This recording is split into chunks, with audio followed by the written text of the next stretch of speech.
What's going on, everybody? Welcome back to the More Than Philly Sports Talk Show. Great to be here with all of you today. As always, joined alongside by my co-host, Mr. Gavin Tony. Gavin, welcome back to the show. Good to be back 2 days in a row. As you can tell, I'm getting way too happy playing around with some of these different new toys that we have in the software. But listen, we had a really fun day yesterday. I had a chance to rewatch our show today. It has been it's been a while since we've had a chance to go back to back, and we are not stopping here. We have a lot to cover today. We are going to talk about, first and foremost, breaking news in regards to the team in Brooklyn, a team that we just talked about yesterday, and a stadium we recently just passed in the last few weeks. And then, of course, we'll talk about Thor, possibly the number 3 pitcher. After I said yesterday, he's probably not the number 3 option. But, hey, anything can happen. We're going to go around the MLB, talk about the scores in the league. But first and foremost, Gavin Tony. Gavin, welcome to the show. How you doing today? Doing good, Zach. I had a stressful morning. Sitting at the DMV, not my favorite place. Sorry, I got a story for you afterwards. But Zach, I'm doing great. How are you? I'm doing good, man. I am just excited to be back. As all of you know, if you've been keeping track of my social media, Gavin's social media, I'm not one to really over-exaggerate anticipation for certain things or drag things out. But this one, I'm going to get the most out of it. And Gavin, I know, is having a fun time with it as well. Just the two of us, really, maybe a few other people. Understand what's going on right now behind the scenes beyond just our show. We are going to be having some really exciting announcements on Thursday. But until then, Gavin, I've spent the entire day doing stuff related to talk shows, except for actually doing the talk show itself. So I am just excited to sit back and relax and just talk about sports. We are going to start it off today. First of all, Pricey Manhattan written on my shirt. But number 2 there is Brooklyn, and that is the Brooklyn Nets. We are talking about what exactly went down in Brooklyn this morning. From my understanding, it appeared that Kevin Durant met with management, the president, the governor, and Steve Marks, GM, and Steve Nash. It's been a roller coaster ride, and some players such as Pat Bev are not a big fan of how it went down because it does arguably take away from other free agents that did not get signed this offseason because of the expectations that Kevin Durant would get signed. Also, will be traded. Teams like Phoenix were in the mix. Just this morning, Atlanta and Boston were in the mix. Philadelphia, at one point, was also in the mix. But Kevin Durant, Kyrie Irving, Ben Simmons are all staying in Brooklyn for the time being. Seth Curry's still there. Not many other pieces. Patty Mills is there. Nick Claxton. I don't think they have a true center. Andre Drummond, of course, not back with the Brooklyn Nets this season. One of the players acquired in that James, I think, in Chicago. I'm not worried. I'll have to fact check that. Don't count me on that. But yeah, a lot happening. A lot happening in the last day. Not even day, 12 hours in Brooklyn. So, I mean, this is a shocker. You really go from thinking that the Nets are about done and they're going to start tearing it down. And this morning, now they're arguably the favorite to be the championship contenders. It's going to be an interesting ride. No LeBron Kyrie reunion. No Kevin Durant, James Harden, or Kevin Durant, Jason Tatum duo. And Ben Simmons is just somehow in that mix still. We do not know what to expect from him this season. But that's the news today. Ben Simmons, Kevin Durant, Kyrie Irving, and the Brooklyn Nets are going to continue fighting for contention in the Eastern Conference Atlantic Division. Gavin, what are some of your first thoughts after hearing that this morning? Well, I'm great as a Kevin Durant fan. I'm ecstatic to hear these things because Zach, the one thing that you always hear with Kevin Durant is that how he jumps and rides ships teams and forms new ones and he can't stay and win. So I'm glad to see he actually is going to stay put in Brooklyn. Zach, I'm a big fan of Brooklyn. Walked around for a good hour and a half. So I fell in love with the neighborhood, the city. So, but I knew all along he wasn't going to reside. Let's look at when you request a trade. Right, go back to James Harden. Go back to, anyone else who requests a trade. James Harden, first one come to mind.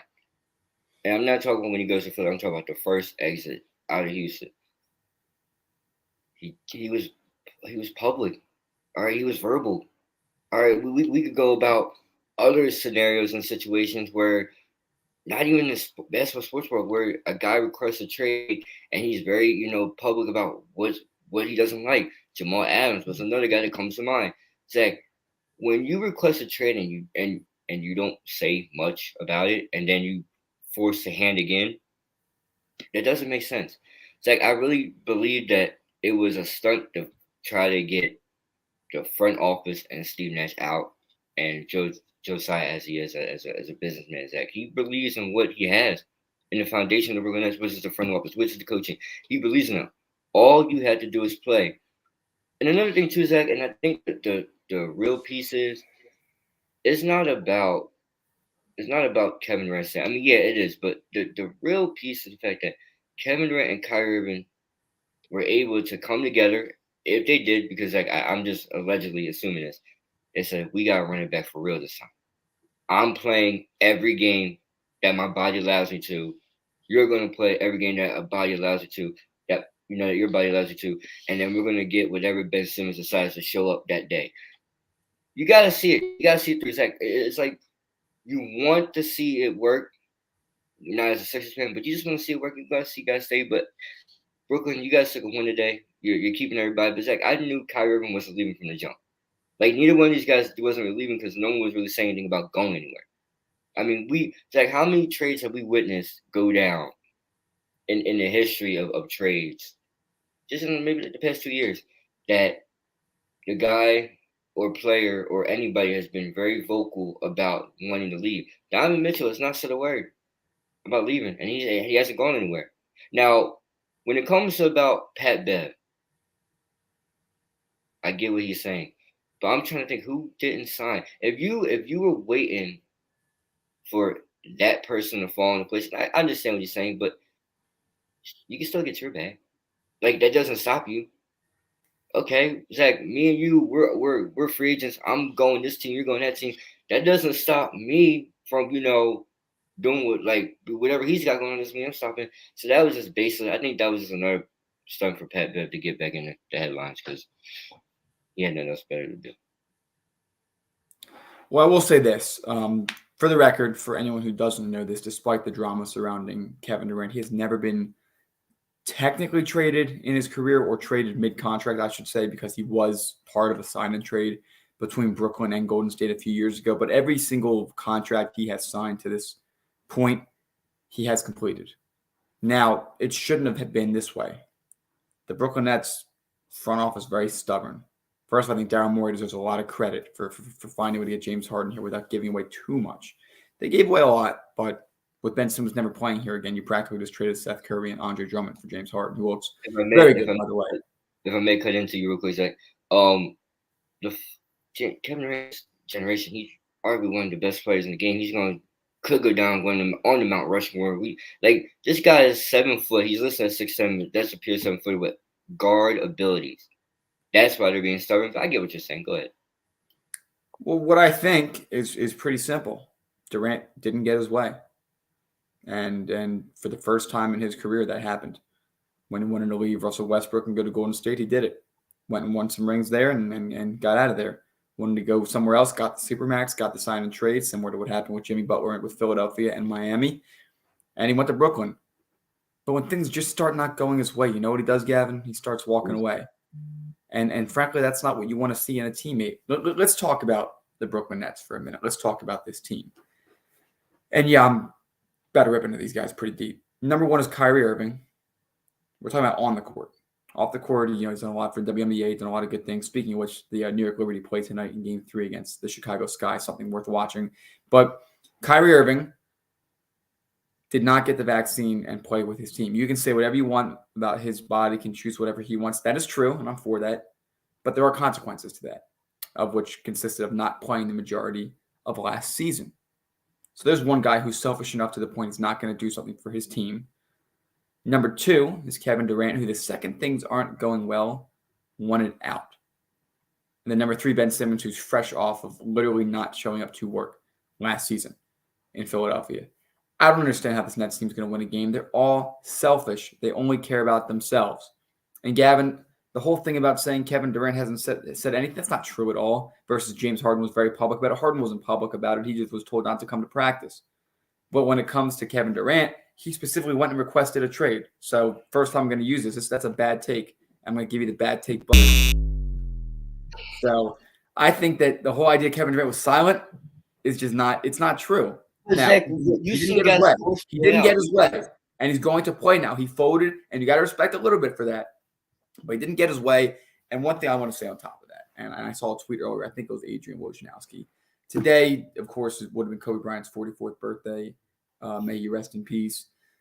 They compared him to the 2007 situation where he wanted to be traded and never did. Don't compare the loyalty that Kobe Bryant had to LA to that of Kevin Durant. Durant, great player, may go down as the best of his generation. He probably will go down with that, not including LeBron. Otherwise, I'll be using the bad take buzzer again. But I think that when it comes to getting your way, this is a huge win for the NBA itself. For the first time in a long time, an NBA player didn't get what they wanted. Dare I say they were put in their place. This is a place of work. These are contracts. These are contracts that you sign. James Harden got his way. Ben Simmons got his way. Kawhi Leonard, a couple years ago, back with San Antonio, got his way. I mean, we've gotten to a point of high levels of entitlement, which isn't necessarily a bad thing. A lot of guys earn their money. Deserve it though. Let me go ahead. You never deserve to abandon ship mid-contract. Not that. Never deserve to abandon ship mid-contract. Free agency, go for it. You think you should be paid? Go for it. But this is the first time. No other sport is like this, really. The NFL is a little bit like this. It's probably the closest to it, but the MLB sure as heck isn't. The fact that Juan Soto got his way is actually pretty shocking. That's a rarity in the MLB. But for the first time in a very long time, a player as big as Kevin Durant did not get his way. I think it goes back to Brooklyn just being ridiculous and asking for way too much in return and realizing they're not going to get anything for it. So credit to Brooklyn for holding their position. But this is a selfish team. And 2 years ago, I sat here and said they're a team of almost maybes. And I included James Harden in that mix. They've all fallen short of the championship, unless, of course, the Golden State superstar Warriors that Kevin Durant was a part of. But Kyrie by himself in Boston, which really wasn't by himself. Kevin Durant in OKC with Russell Westbrook, they were always falling short. And just throw Ben Simmons in that mix, and I just have to laugh. First of all, ladies and gentlemen, I had no idea we had a bad take buzzer, so that was new to me. So now I have to really, make sure I kept it up the first one. You can say when I have a buzz for me too, and I'll make sure to keep it fair. I gotta go back in history because there's a lot of them. But Zach, you're right. Look, you can't bend. I'm all for just not abandoning ship. Okay, I'm all for not doing it because, especially when you sign a deal. Kevin, remember, let's go back to last season. Kevin Durant, Kyrie Irving, and James Harden. There's extensions on the deal on the table. Kyrie doesn't. They don't want to give Kyrie his. He doesn't take it. James Harden was like, "Well, I'll wait," and Kevin Durant was like, "Oh, I'm going to sign in." The problem I have is when you sign a contract, an extension of all things, 4 years. You just said, "Yeah, I want to be here." I can say the same thing about Ben Simmons. You said you wanted to be here until you cried like a baby and didn't want to be here no more. But this is here today. I'm not here to do that. Okay, maybe another day. You can't just abandon ship. I understand that, but I do think that if you're going to give a guy like Kevin Durant, guy like LeBron James, guy like Kawhi Leonard, so on and so forth, guy like Steph Curry, that mean a lot to their franchise. I don't want to say you're not going to cater to what they want because you should never cater to he wants out. Okay, I'm gonna let him go. But to say put in their place, I don't know about that.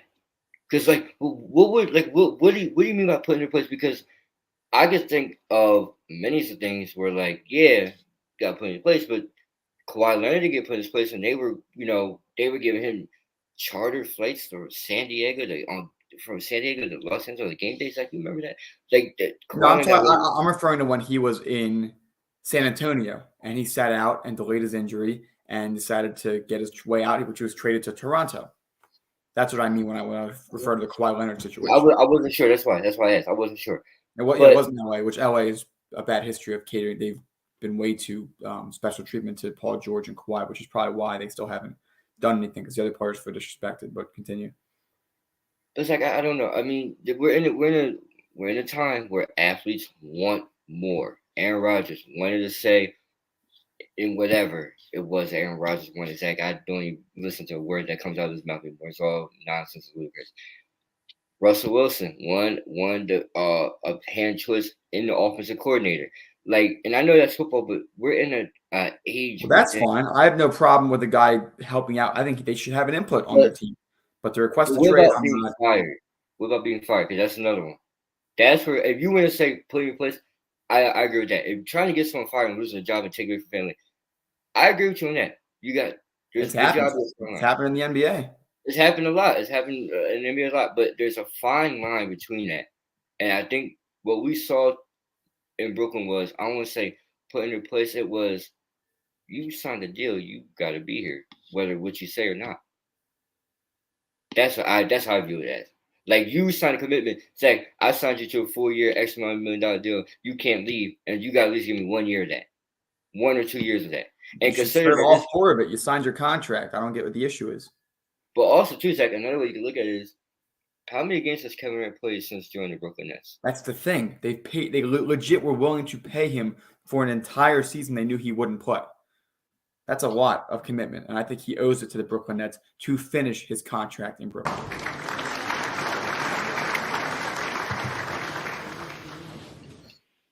I'm not gonna argue with that. Go ahead. Go ahead. I mean, there's nothing to argue with that. I don't disagree with you, but we can debate if he's put in his place or not. You can argue that, but at the end of the day, you got to play your whole contract. Say what you want about LeBron James, but he has finished every contract he signed. but LeBron James also earns that respect too. That if LeBron says, I went out," I went out. But he's never done it. But he's never done it. I understand that, but I'm just saying, neither has Kevin Durant. Kevin Durant went out when it was all said and done. Kevin Durant won it out yesterday. Well, yeah, but what I'm trying to say is, up until now, Kevin and LeBron did the same thing. But LeBron's older. LeBron's older. And he's been around longer and still hasn't done it. Kevin Durant is younger, has been in the league less than LeBron, and has now, for the first time, requested a trade. But I feel like LeBron's also part GM, and I don't think Kevin Durant is part GM. Didn't he hire Steve Nash? Yeah, I mean, what I mean by like GM is like, Zach, and hear me out. Didn't he tell them to trade for James Harden? Yeah, it's James Harden. But LeBron is consistently been able to bring guys in when he wants. Anthony Davis. I don't know if you really wanted Russell Westbrook. I guess it worked. It's just okay. What I'm trying to say is there's Do you think Russell Westbrook worked in LA? No, it can. But what I'm trying to say is that it won't work. I don't even want to argue. I really don't want to argue because I'm just gonna. At some point, I'm gonna make a bad take. I guess what I'm trying to say, Zach, in a roundabout way, is that if you look at LeBron, you look at Kevin Durant, and you could compare, like, yeah, they both finished on the contracts, and up until what Kevin Durant recently just did, which requested a trade. Which was requested a trade. Do you think if LeBron James would request a trade that the Lakers would do the same thing in return, or do you think they would leave? I think they'd try to make him stay. I think they would do what the Nets did. I think they would try to make him stay. They would ask for a lot. If they can't get anything, they'd probably sit down with him like today happened and say, "Look, LeBron, we can't get anything realistic in return for you. You have no choice." The new definition, but I mean that's part of your job. Zach, in order to keep superstars there, just ask for a whole bunch. Teams won't do it unless you're really desperate. Yeah, I mean that's how it works. Exactly how Brooklyn did it. 7 first-round picks, couple stars, young star. Yeah, I'm not doing that. Absolutely. All right, well, coming up after this, as we broke down the NBA and the Kevin Durant saga, we'll continue with that. We have the Philadelphia Phillies. Are they back to their old ways, as in recent ways, or are they still struggling to hold on with the surging Mets and Braves ahead of them? Stay tuned. What's up, everyone? Make sure you join the More Than Philly Sports Talk Show weekdays on Facebook and YouTube to hear about all there is in the sports world. Celebrating the 3rd year, Zach Starr and Gavin Tony break down all the controversial topics, from who is the real GOAT of the NBA to if the Phillies will ever make a buzz again. No. We have, for the first time in 2 years, a new ad. And Gavin, finally got your voice on there. It sounds great. What, Zach? Whipped it up in about a half hour today. It's literally all I've been doing all day is putting together ads for this show and, of course, what we have coming up in the future. Pretty good job so far. Zach, you know what I realized, and I didn't know I had. You ever listen to yourself on playback? Like, and you're like, damn, I that's what I'm like. Wow. I can't wait to get these braces off. This list was crazy. Anyway, go ahead. It wasn't bad. I think it was very good. Was it?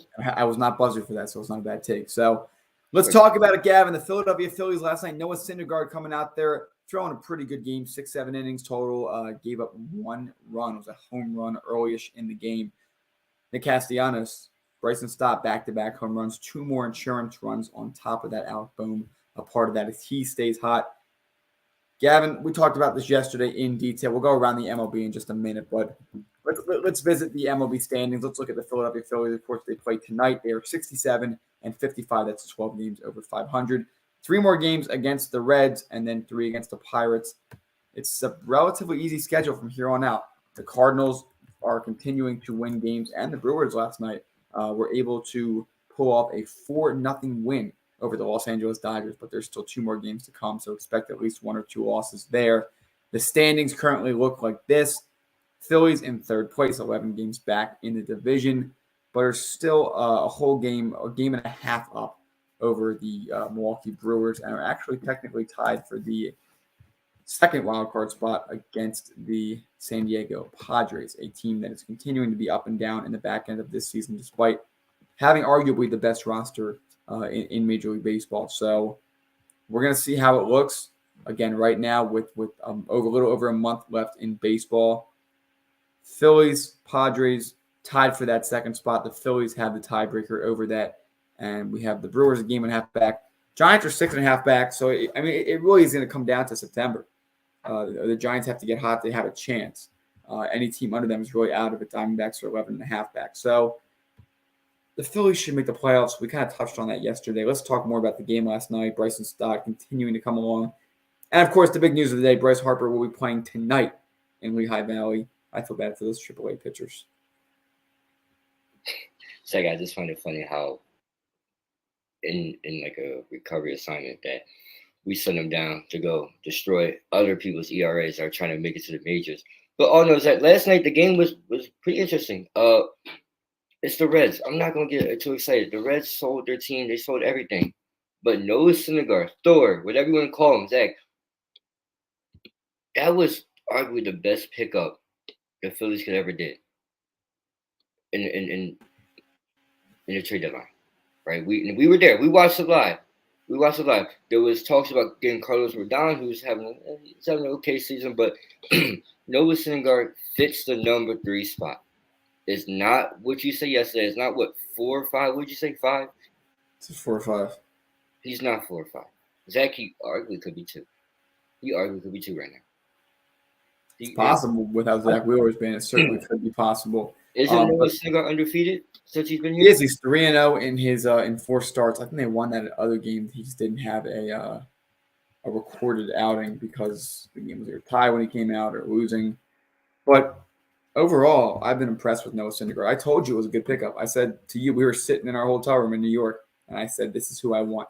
This is who I think can be the guy that helps this team get to the next level. Removing the stress from the bullpen and a few other parts, having that additional arm is going to help a lot. My concerns right now lie with Kyle Gibson, Ranger Suarez, Zach Wheeler. Who we were high on last year, by the way. It's just consistency. I'm just looking for consistency. I hope to see it this week. And you said it's the Reds. I'm like, yeah, but it's good to know they're winning those games, because if you're not winning those games, you should be really worried. You got 2 series left against teams above 500. You got the Braves and you got the Astros. I mean, there's no reason they should not be winning 3 or 4 of these next couple games. And the Pirates series, they should absolutely win all of those games. There is no reason for it. I don't care how bad the opponent is. When you play teams that are worse than you, you beat them. The Phillies have the 8th best odds to win the World Series right now. 8th. There's no reason they shouldn't make the playoffs. At the 2nd wild card spot, or like I said yesterday, I'm happy with them in the 3 spot playing the Cardinals in the 1st round. Second, Red October actually is possible, but let's not get ahead of ourselves. September is a long month. All right, we've seen it happen. What can go wrong will go wrong. And I'm not talking about the Dallas Cowboys. We'll get in that another day. Zach, this has potential to be a good team. And remember, this team has dealt with injuries all year long. You don't have G.C. Guerrero for a long time. Bryce Harper has been gone for months. Like, I can't even remember the last time he played. You got injuries to Schwarber, who was out of line for a couple of days. I think Brandon Marsh, I don't know if he's back or not, but a guy that you just trade for, which also Marsh been hurt. Sir Anthony Dominguez is out for a week or 2, and Corey Knebel's done for the year. Well, he only had 2 pitches anyway, so did you But I mean, Not sure. the injury bug definitely brought the team that just kept fighting, and they even had the worst injury with Joe Girardi. I'm not telling Joe Girardi was not hurt; he was just hurting the team with his decision making. You were able to bounce back from that. You didn't have your star, your MVP, the franchise guy. You're still able to win games, even with an underperforming guy and Nicholas Castellanos, who looked good last night, looked good these last couple games, and then a guy like JT Realmuto, who just underperformed ever since he has got his money. This team can go to the playoffs. I don't know if they can compete with a playoff team. That's the difference. Playoff is about pitching, especially about bullpen. You're going to have to do it. Your starter is rare that your starter can go 7 strong innings. All right, we've seen it for Syndergaard. We've seen Noah do it. We've seen Wheeler go 7 strong. That's not always going to be the case in the playoff. And then guys like Kyle Gibson and Ranger Suarez, you guys gotta be consistent. You guys gotta step up. Ranger Suarez was on fire last year, Zach. We were raving over Ranger Suarez. Now he's just another guy to me. I don't even pay attention to him half the time. We got to get back to old baseball. And I'll make a hot take right here. And this could be a buzzer. When it's all said and done, not this year, not this season, but next season, the Phillies and the Mets will be going back and forth for the first place in the NL. The Phillies will be a 100-win team next year. It's a bold take. I'm going to wrap it up by saying this. You need a 300 hitter.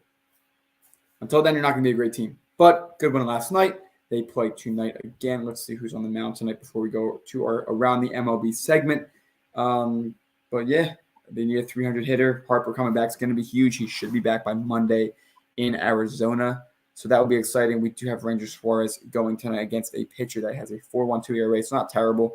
3-4 his record is, but I expect a Phillies win tonight, and we will see where that takes us. So with that being said, we will now go to our Around the MLB segment, talking about what has went on in the last 24 hours in Major League Baseball. Let's start off with the AL Central action. Royals beating the White Sox 6-4 yesterday. Of course, the Phillies beating the Reds 4-1, sticking to the NL. Atlanta Braves, close one yesterday, but winning 2-1 over the Pittsburgh Pirates. And man, the Subway Series, Max Scherzer taking the loss last night as the Mets lost to the Yankees in game 1 of the Subway Series. Tonight is the second and final game between these two teams this season. Rangers Twins, Rangers winning that one 2-1. Rays beating the Angels 2-1. Angels continue to just be awful. Cardinals and Cubs, 1-0 win for the Cards yesterday. The Marlins still holding on, beating the Athletics 3-0. And of course, the shocker of them all, the Brewers defeating the Dodgers 4-0. And tonight, what we have looking forward to right now, the Cardinals and the Cubs are playing. The Cubs are currently winning 2-0 in the middle of the 6th. Braves Pirates again. Mets Yankees. Reds Phillies. White Sox in Baltimore tonight against the Orioles, Giants, and Tigers. Angels back in Tampa against the Rays. Blue Jays in Fenway at the Red Sox. Cardinals and the Cubs play again tonight as part 2 of a doubleheader. Diamondbacks Royals. Twins Astros. Rangers Rockies. Marlins and A's. Guardians Padres. Nationals Mariners.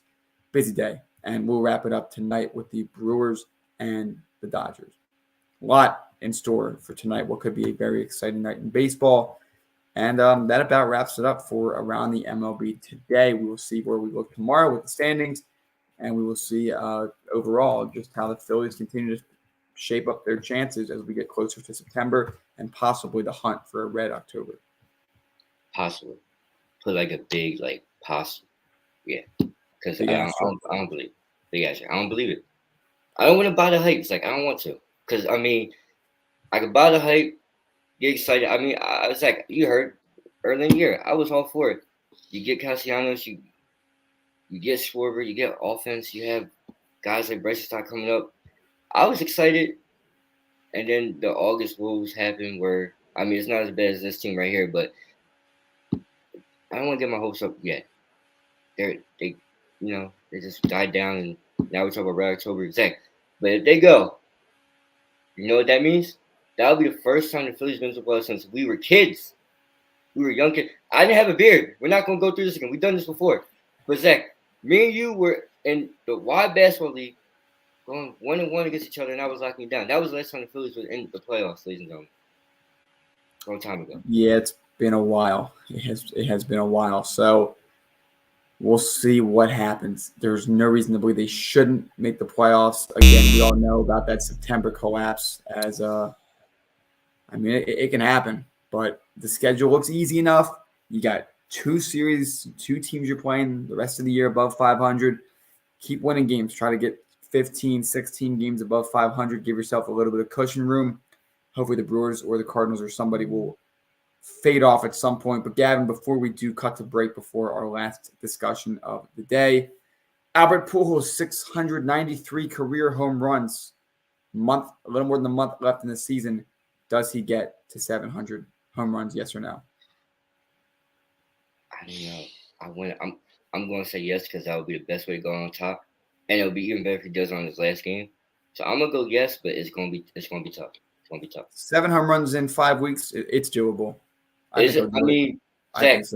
Zach, we've seen a guy go stone cold and Chris Davis that couldn't hit a home run, couldn't get a base hit couldn't hit a ball. He couldn't hit a ball for crying out loud. So I don't want to say it's a piece of cake. I don't want to say it's easy, but I want to see it happen. Yeah, we'll see.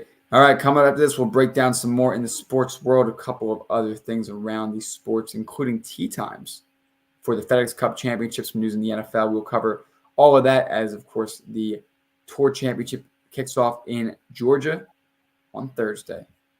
Stay tuned. We are now offering a new product on our Teespring. Wear a mask in public.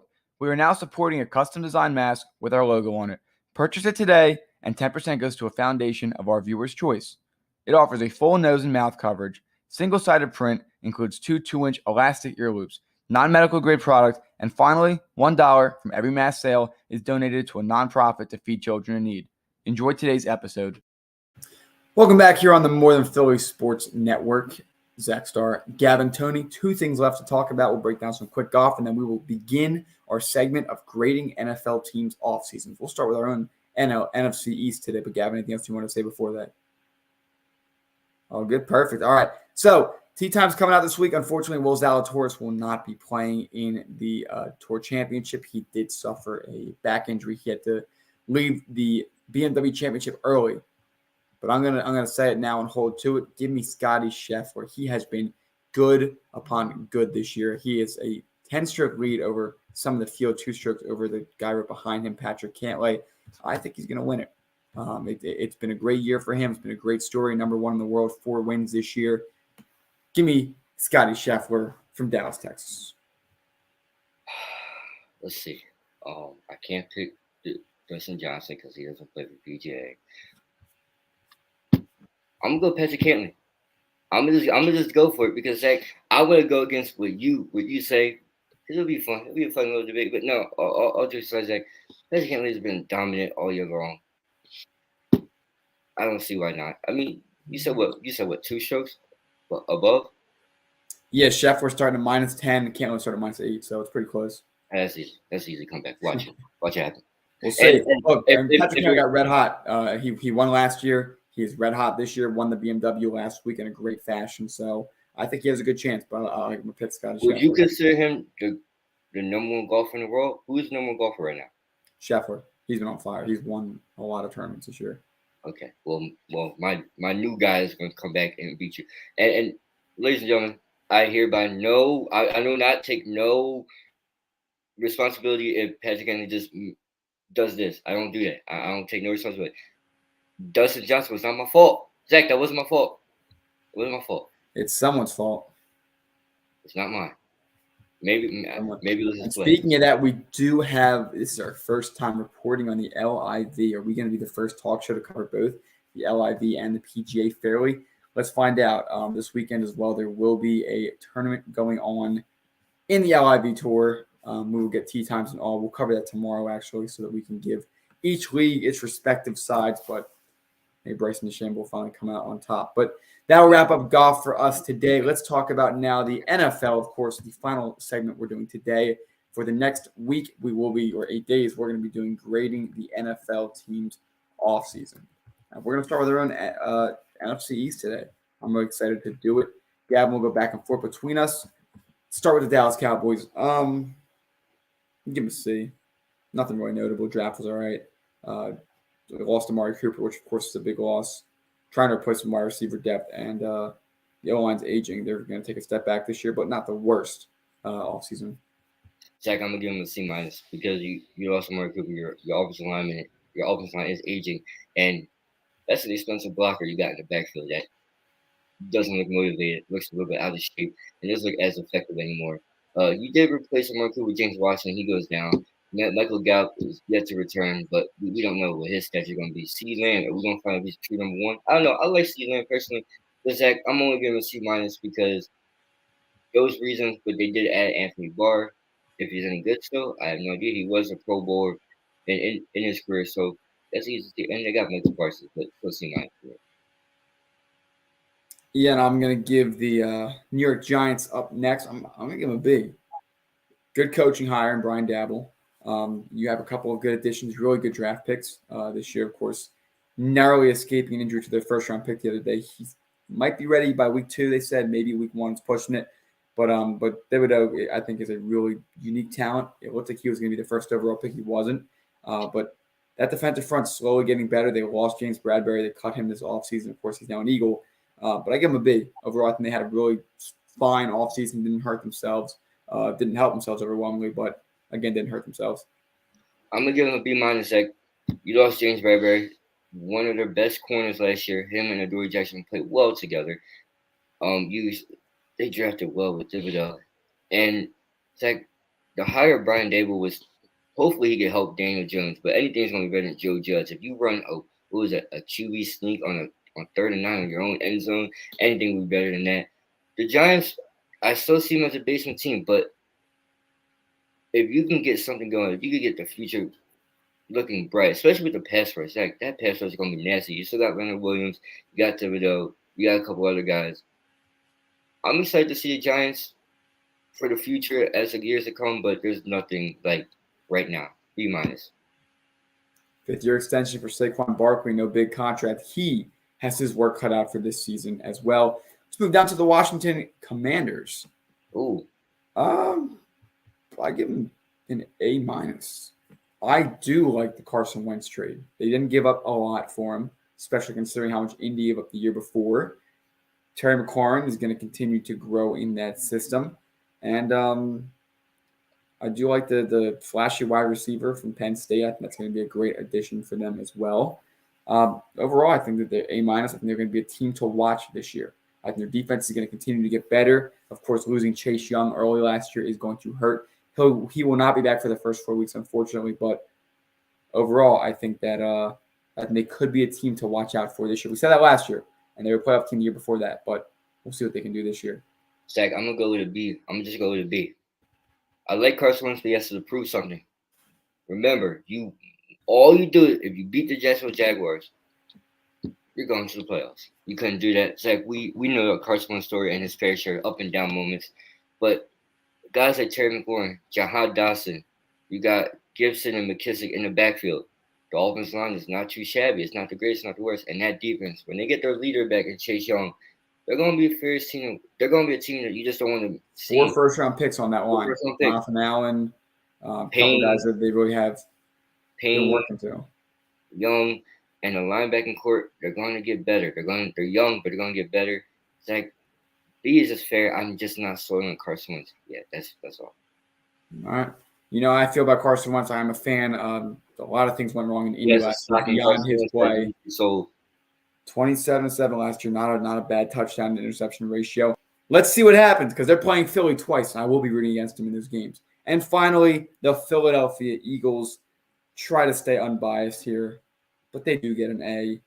James Bradbury, A.J. Brown, locked up a few contracts with these guys. Backup center is going to be a stud.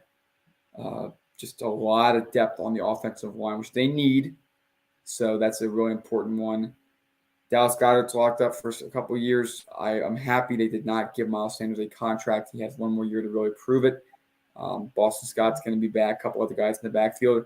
Overall, good offseason. Jalen Hurts, the keys are yours. Do something with it. Zach, I know we still going to be unbiased.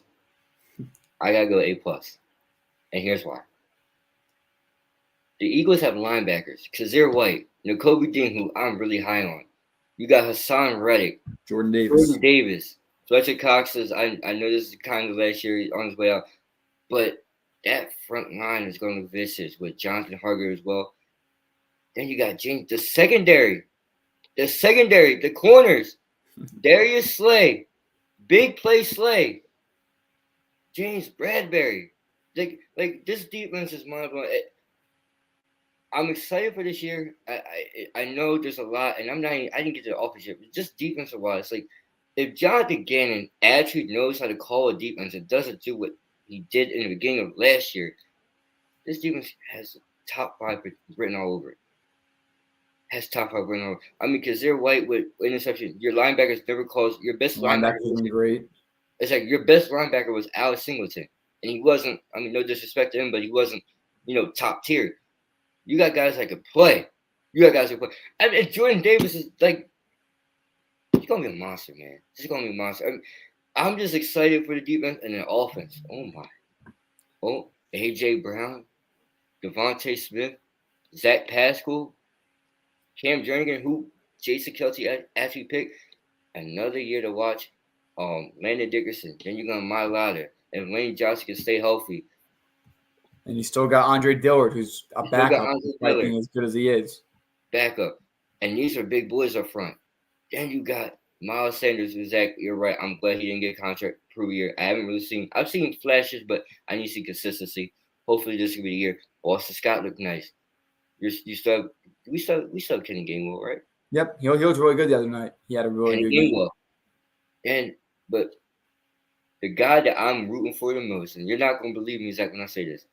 If Jalen Reagor actually does, I will buy a Jalen Reagor jersey.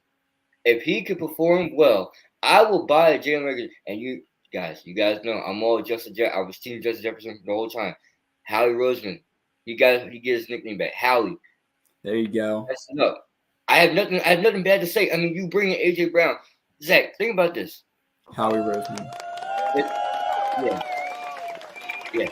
The only time he gets it from me. But Zach, you got a guy last year. It was Devontae Smith, Jalen Reagor, Greg Ward. You go out, you get AJ Brown, who can the deep ball. Then he's a red zone threat. He's also physical. Devontae Smith is a underrated route runner. I mean, he's just disgusting. Zach Pascal, who was arguably I won't say the best close wide receiver, but he had his fair share of damage. You replace a wide receiving core that was battered, that was getting roasted on Twitter for not being able to catch anything. Much better one, much more enhanced. AJ Brown. No first round wide receiver was better than AJ Brown. That was a great transaction by Howie Roseman. Exactly. It was from Chris Olave. So I was like, I don't want none of these guys. And I'm not being no disrespect because Chris Olave is going to be fantastic in New Orleans, but they just wasn't what he pulled off. You had 3 first round picks, and I don't forget this.